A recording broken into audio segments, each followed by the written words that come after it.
ಕೋಟೆನಾಡು ಚಿತ್ರದುರ್ಗದಲ್ಲಿ ತಮ್ಮ ಶಾಂತ ಸ್ವಭಾವದ ಮೂಲಕವೇ ತಮ್ಮದೇ ಆದ ರಾಜಕೀಯ ಸಾಮ್ರಾಜ್ಯ ಕಟ್ಟಿದ ಡಿ ಸುಧಾಕರ್ ಕೇವಲ ಅಧಿಕಾರಕ್ಕಾಗಿ ರಾಜಕಾರಣ ಮಾಡದೆ ಜಿಲ್ಲೆಯ ಸಮಗ್ರ ಅಭಿವೃದ್ಧಿಗಾಗಿ ಮೌನವಾಗಿ ಶ್ರಮಿಸಿದ ಅಪರೂಪದ ನಾಯಕ.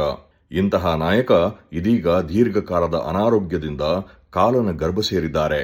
ಸಾಮಾಜಿಕ ಕಳಕಳಿಯ ಇಂತಹ ನಾಯಕ ಇನ್ನು ಕೇವಲ ನೆನಪು ಮಾತ್ರ. ಅಲ್ಪಸಂಖ್ಯಾತ ಜೈನ ಸಮುದಾಯಕ್ಕೆ ಸೇರಿದ ಡಿ ಸುಧಾಕರ್ ಚಿತ್ರದುರ್ಗ ಜಿಲ್ಲೆಯ ಚಳ್ಳಕೆರೆ ಮತ್ತು ಹಿರಿಯೂರು ವಿಧಾನಸಭೆ ಕ್ಷೇತ್ರಗಳಿಂದ ರಾಜ್ಯ ವಿಧಾನಸಭೆಗೆ ಆಯ್ಕೆಯಾಗಿದ್ದರು.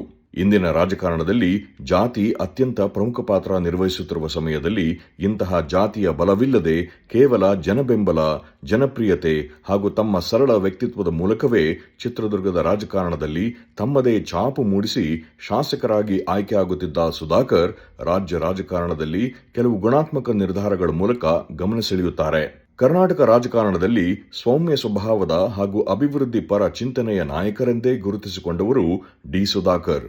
ತಮ್ಮ ಸರಳತೆ ಮತ್ತು ಮೃದು ಸ್ವಭಾವಕ್ಕೆ ಹೆಸರುವಾಸಿ. ವಿವಾದಗಳಿಂದ ದೂರವಿದ್ದ ಇವರು ಪಕ್ಷಾತೀತವಾಗಿ ಸ್ನೇಹ ಸಂಬಂಧವನ್ನು ಹೊಂದಿದ್ದ ಈ ನಾಯಕ ಚಿತ್ರದುರ್ಗ ಜಿಲ್ಲೆಯಲ್ಲಿ ಕಾಂಗ್ರೆಸ್ ಪಕ್ಷವನ್ನು ಸಂಘಟಿಸುವಲ್ಲಿ ಪ್ರಮುಖ ಶಕ್ತಿಯಾಗಿದ್ದರು. ಅಧಿಕಾರ ಎಂಬುದು ಜನರ ಸೇವೆಗೆ ಸಿಕ್ಕ ಅವಕಾಶ ಎಂಬ ತತ್ವದಡಿ ಸುಧಾಕರ್ ಅವರು ತಮ್ಮ ರಾಜಕೀಯ ಜೀವನವನ್ನು ಸಾಗಿಸಿದ ಸ್ನೇಹಜೀವಿ. ರಾಜಕಾರಣದಲ್ಲಿ ಹರಿತವಾದ ಮಾತುಗಳು ಮತ್ತು ವಿವಾದಗಳು ಸಾಮಾನ್ಯ. ಆದರೆ ಡಿ ಸುಧಾಕರ್ ಅವರು ಎಂದಿಗೂ ಅಬ್ಬರದ ಮಾತಿನವರಲ್ಲ. ಯಾವುದೇ ಕಠಿಣ ಪರಿಸ್ಥಿತಿಯಲ್ಲೂ ತಾಳ್ಮೆಯಿಂದ ವರ್ತಿಸುವುದು ಮತ್ತು ವಿವಾದಗಳಿಂದ ದೂರವಿರುವುದು ಅವರ ಶೈಲಿ. ವಿಧಾನಸಭೆಯಲ್ಲಾಗಲಿ ಅಥವಾ ಸಾರ್ವಜನಿಕ ವೇದಿಕೆಗಳಲ್ಲಾಗಲಿ ಅವರು ಟೀಕೆಗಳಿಗೆ ಉತ್ತರಿಸುವಾಗಲೂ ಗೌರವಯುತ ಭಾಷೆಯನ್ನೇ ಬಳಸುತ್ತಿದ್ದರು. ಕೇವಲ ಕಾಂಗ್ರೆಸ್ ಕಾರ್ಯಕರ್ತರಿಗೆ ಮಾತ್ರವಲ್ಲದೆ ವಿರೋಧ ಪಕ್ಷದ ನಾಯಕರಿಗೂ ಆಪ್ತರಾಗಿದ್ದರು. 2008ರಲ್ಲಿ ಪಕ್ಷೇತರ ಅಭ್ಯರ್ಥಿಯಾಗಿ ಗೆದ್ದಿದ್ದಾಗಲೂ ಅವರು ಬಿಜೆಪಿ ಸರ್ಕಾರಕ್ಕೆ ಬೆಂಬಲ ನೀಡಿ ಸಚಿವರಾಗಿದ್ದರು. ಈ ಗುಣವು ಅವರು ಕೇವಲ ಪಕ್ಷದ ಚೌಕಟ್ಟಿಗೆ ಸೀಮಿತವಾಗದೆ ವೈಯಕ್ತಿಕ ಸಂಬಂಧಗಳಿಗೆ ಹೆಚ್ಚಿನ ಮಹತ್ವ ನೀಡಿದ ಮಾನವತಾವಾದಿ.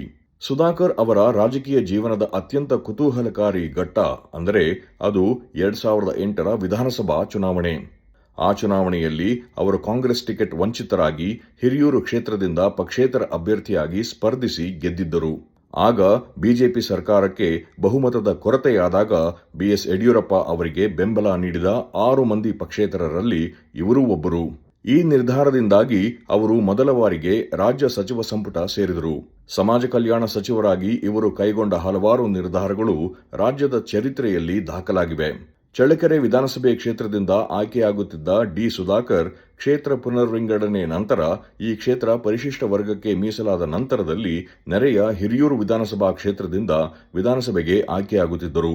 ಪ್ರಸ್ತುತ ಸಿದ್ದರಾಮಯ್ಯನವರ ನೇತೃತ್ವದ ಕಾಂಗ್ರೆಸ್ ಸರ್ಕಾರದಲ್ಲಿ ಯಶಸ್ವಿ ಉದ್ಯಮಿಯಾಗಿಯೂ ಗುರುತಿಸಿಕೊಂಡಿದ್ದಾರೆ. ವ್ಯವಹಾರ ಮತ್ತು ರಾಜಕಾರಣವನ್ನು ಎಂದಿಗೂ ಬೆರೆಸದ ಅವರು ತಮ್ಮ ವಿಭಿನ್ನ ಶೈಲಿಯ ಕಾರ್ಯವೈಖರಿಯಿಂದ ಗಮನ ಸೆಳೆದಿದ್ದರು. ಬಯಲುಸೀಮೆಯ ಚಿತ್ರದುರ್ಗ ಬರಪೀಡಿತ ಪ್ರದೇಶ. ಇಲ್ಲಿನ ರೈತರ ಜೀವನಾಡಿಯಾದ ವಾಣಿ ವಿಲಾಸ ಸಾಗರ, ಮಾರಿ ಕಣಿವೆ ಜಲಾಶಯಕ್ಕೆ ನೀರು ತರುವ ವಿಚಾರದಲ್ಲಿ ಇವರು ವಿಧಾನಸಭೆಯಲ್ಲಿ ನಿರಂತರವಾಗಿ ಧ್ವನಿ ಎತ್ತುತ್ತಾ ಬಂದಿದ್ದರು. ಭದ್ರಾ ಮೇಲ್ದಂಡೆ ಯೋಜನೆಯಡಿ ಹಿರಿಯೂರು ತಾಲೂಕಿಗೆ ನ್ಯಾಯಯುತ ನೀರಿನ ಪಾಲು ಸಿಗಬೇಕೆಂದು ಅವರು ಪಕ್ಷಾತೀತವಾಗಿ ಹೋರಾಟ ನಡೆಸಿದವರು. ಸುಮಾರು 8 ದಶಕಗಳ ನಂತರ ವಾಣಿ ವಿಲಾಸ ಸಾಗರ ಜಲಾಶಯ ಭರ್ತಿಯಾದಾಗ ಅದನ್ನು ಸಂಭ್ರಮಿಸಿದ ರೀತಿ ಇವರ ಕ್ಷೇತ್ರದ ಜನರ ಮೇಲಿನ ಕಾಳಜಿಯನ್ನು ತೋರಿಸುತ್ತದೆ. ಜಲಾಶಯಕ್ಕೆ ನೀರು ತುಂಬಿಸಲು ಅವರು ನಡೆಸಿದ ಪ್ರಯತ್ನಗಳ ಫಲವಾಗಿ ಕ್ಷೇತ್ರದ ರೈತರು ಅವರನ್ನು ಅಭಿವೃದ್ಧಿ ಪರ್ವದ ನಾಯಕ ಎಂದು ಗುರುತಿಸುತ್ತಾರೆ. ಹಿರಿಯೂರು ತಾಲೂಕಿನ ಕುಡಿಯುವ ನೀರಿನ ಸಮಸ್ಯೆ ನೀಗಿಸಲು ಭದ್ರಾ ಮೇಲ್ದಂಡೆ ಯೋಜನೆ ಅನುಷ್ಠಾನಕ್ಕೆ ಸತತವಾಗಿ ಶ್ರಮಿಸಿದರು. ಜಿಲ್ಲೆಯ ರೈತರ ಹಿತದೃಷ್ಟಿಯಿಂದ ಕೆರೆ ತುಂಬಿಸುವ ಯೋಜನೆಗಳಿಗೆ ಹೆಚ್ಚಿನ ಆದ್ಯತೆ ನೀಡಿದ್ದರು. ಹಿರಿಯೂರು ನಗರದ ಸೌಂದರ್ಯೀಕರಣ, ರಸ್ತೆಗಳ ಅಭಿವೃದ್ಧಿ ಮತ್ತು ಗ್ರಾಮೀಣ ಭಾಗದ ಸಂಪರ್ಕ ವ್ಯವಸ್ಥೆಯನ್ನು ಸುಧಾರಿಸುವಲ್ಲಿ ಇವರ ಪಾತ್ರ ದೊಡ್ಡದಿದೆ. ಚಿತ್ರದುರ್ಗ ಜಿಲ್ಲೆಯಲ್ಲಿ ಕಾಂಗ್ರೆಸ್ ಪಕ್ಷವನ್ನು ಸಂಘಟಿಸುವಲ್ಲಿ ಸುಧಾಕರ್ ಅವರ ಪಾತ್ರ ಬಹಳ ದೊಡ್ಡದು. ಜಿಲ್ಲೆಯ 8 ವಿಧಾನಸಭಾ ಕ್ಷೇತ್ರಗಳಲ್ಲಿ ಕಾಂಗ್ರೆಸ್ ಬಲವರ್ಧನೆಗೆ ಅವರು ತೆರೆಮರೆಯಲ್ಲಿದ್ದು ಕೆಲಸ ಮಾಡುತ್ತಿದ್ದರು. 2023ರ ಚುನಾವಣೆಯಲ್ಲಿ ಚಿತ್ರದುರ್ಗ ಜಿಲ್ಲೆಯಲ್ಲಿ ಕಾಂಗ್ರೆಸ್ ಅಭೂತಪೂರ್ವ ಯಶಸ್ಸು ಸಾಧಿಸುವಲ್ಲಿ ಇವರ ಮೌನ ತಂತ್ರಗಾರಿಕೆ ಕೆಲಸ ಮಾಡಿತ್ತು. ಅವರು ಕೇವಲ ಒಂದು ಪಕ್ಷದ ನಾಯಕರಾಗಿ ಉಳಿದಿಲ್ಲ. ಜಿಲ್ಲೆಯ ವಿವಿಧ ಸಮುದಾಯಗಳ ಮಠಾಧೀಶರೊಂದಿಗೆ ಮತ್ತು ಧಾರ್ಮಿಕ ಮುಖಂಡರೊಂದಿಗೆ ಅವರು ಉತ್ತಮ ಬಾಂಧವ್ಯ ಹೊಂದಿದ್ದಾರೆ. ರಾಜಕೀಯ ಭಿನ್ನಾಭಿಪ್ರಾಯಗಳಿದ್ದರೂ ಜಿಲ್ಲೆಯ ಹಿತದೃಷ್ಟಿಯಿಂದ ಎಲ್ಲರನ್ನೂ ಒಟ್ಟಿಗೆ ಕೊಂಡೊಯ್ಯುವ ಅವರ ಗುಣವು ಅವರಿಗೆ ಜಿಲ್ಲಾ ರಾಜಕಾರಣದಲ್ಲಿ ವಿಶೇಷ ಸ್ಥಾನ ತಂದುಕೊಟ್ಟಿದೆ. ಇಂತಹ ಅಪರೂಪದ ನಾಯಕ ಇನ್ನು ಕೇವಲ ನೆನಪು ಮಾತ್ರ.